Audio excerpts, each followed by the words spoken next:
6 dias depois, Jesus levou consigo Pedro, Tiago e João, seu irmão, e os fez subir a um lugar retirado, numa alta montanha, e foi transfigurado diante deles. Seu rosto brilhou como o sol, e suas roupas ficaram brancas como a luz. Nisto, apareceram-lhes Moisés e Elias, conversando com Jesus. Pedro então tomou a palavra e lhe disse: Senhor, é bom ficarmos aqui. Se queres, vou fazer aqui 3 tendas, uma para ti, uma para Moisés, outra para Elias. Ainda estava falando quando uma nuvem luminosa os cobriu com uma sombra, e da nuvem uma voz dizia: Este é o meu filho amado, nele está meu pleno agrado, escutai-o. Ouvindo isso, os discípulos caíram com o rosto em terra e ficaram muito assustados. Jesus se aproximou, tocou neles e disse: Levantai-vos, não tenhais medo. Os discípulos ergueram os olhos e não viram mais ninguém, a não ser Jesus.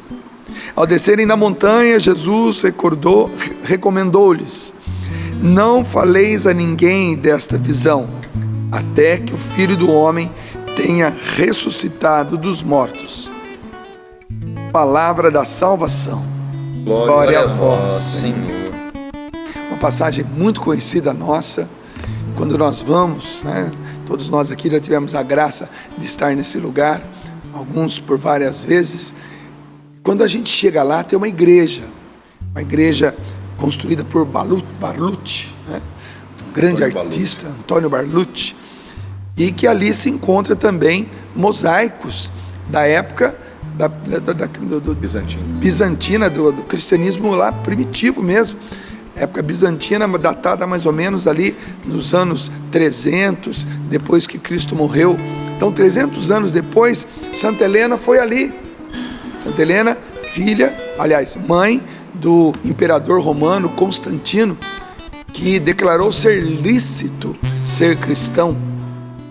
Então Constantino permite que sua mãe vá à Terra Santa, e lá ela acaba detectando os lugares santos e construindo as primeiras igrejas ali, marcando os territórios que hoje cristãos do mundo todo vão à Terra Santa para conhecer, para venerar, para fazer a peregrinação.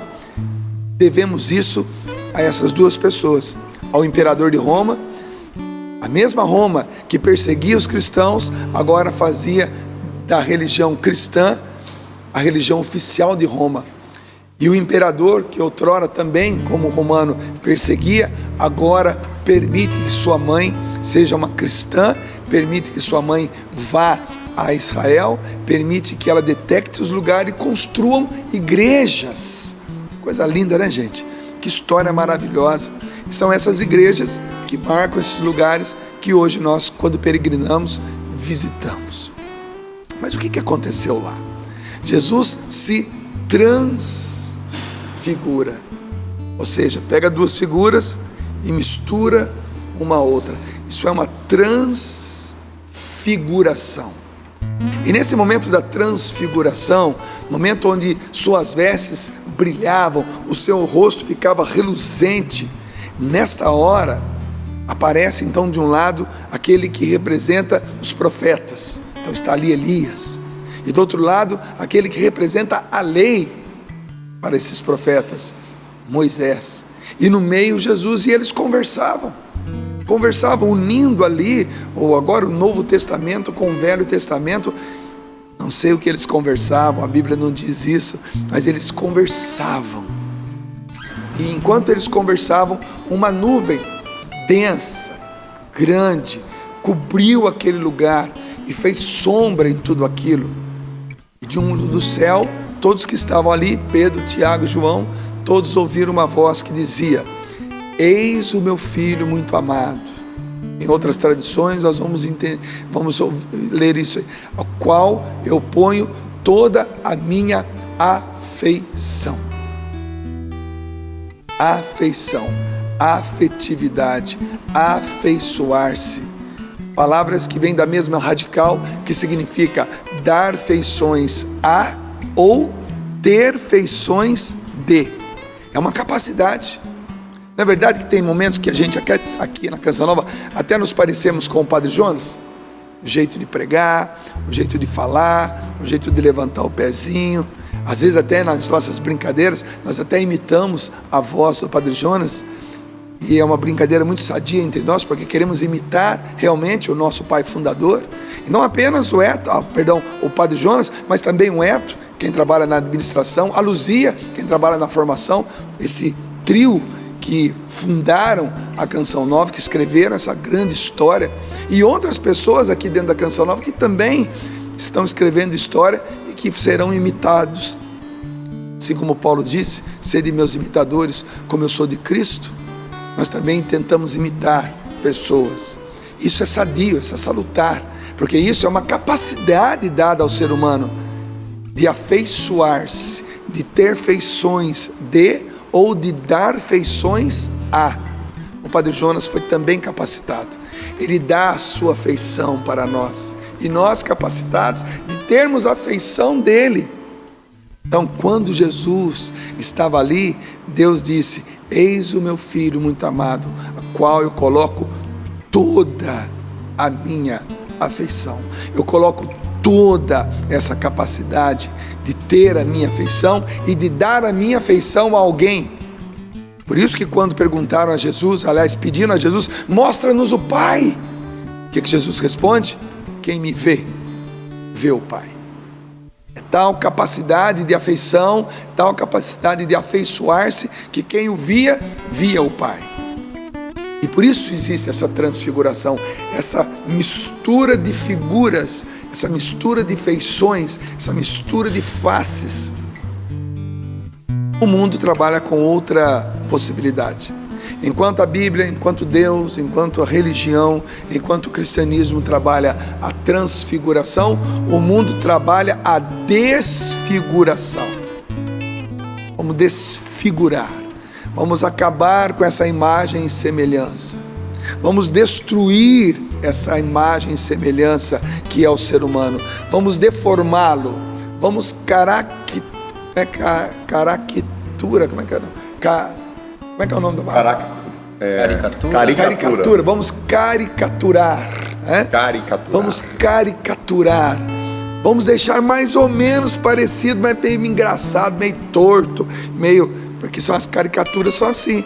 Lembra a pessoa, não aparece, mas é nariz muito grande, é testa muito grande, é queixo muito grande, é olho muito grande. Muitas vezes pega o defeito e amplia. Exatamente, pega o defeito e amplia. Por exemplo, eu tenho nariz grande, eu sei disso, não precisa me dizer isso. Eu já sei, tô brincando. Eu tenho nariz grande. Se alguém for fazer uma caricatura minha, o que vai fazer? O que vai puxar? Vai pegar esse nariz que é uma batatinha e vai fazer uma batatona. Vai pegar a minha testa, que agora eu não estou ficando careca, nem o André.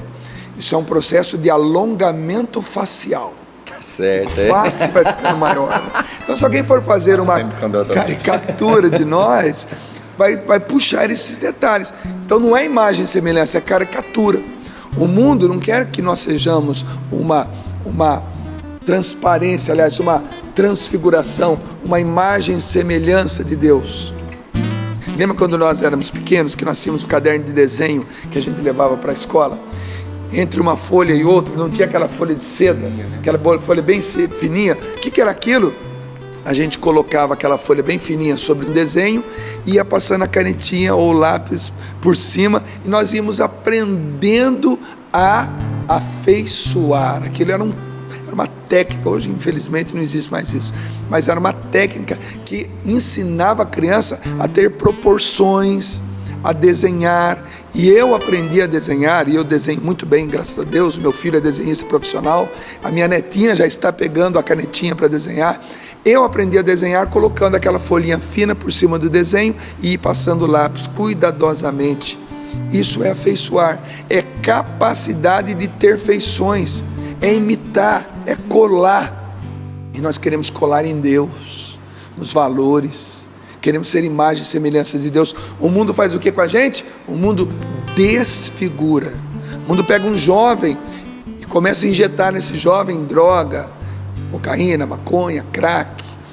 Diz para ele, ó, envelopa o seu órgão genital, que você está seguro e pode transar à vontade, que você está protegido. E é isso que o jovem vai fazer. Passa na farmácia, compra lá 4, 5 preservativos, bota na carteira e sai para curtir o final de semana. Por quê? Porque as propagandas não dizem para ele viver castidade, para ele esperar, para ele ter segurança tendo uma parceira só quando for casado. Não, ele diz, use a camisinha, faça o que quiser e você está bem na fita. Vem o carnaval aí. Você vai perceber o aumento dessas propagandas. A propaganda não é se divirta, seja fiel ao casamento. Não, a propaganda é a seguinte: use a camisinha, você está protegido. Isso vai desfigurando o ser humano. Isso vai fazendo do ser humano uma caricatura de Deus. Vai pegando esses limites que nós chamamos de defeitos e vão ampliando. Deus quer nos transfigurar a Ele. O mundo quer nos desfigurar dele.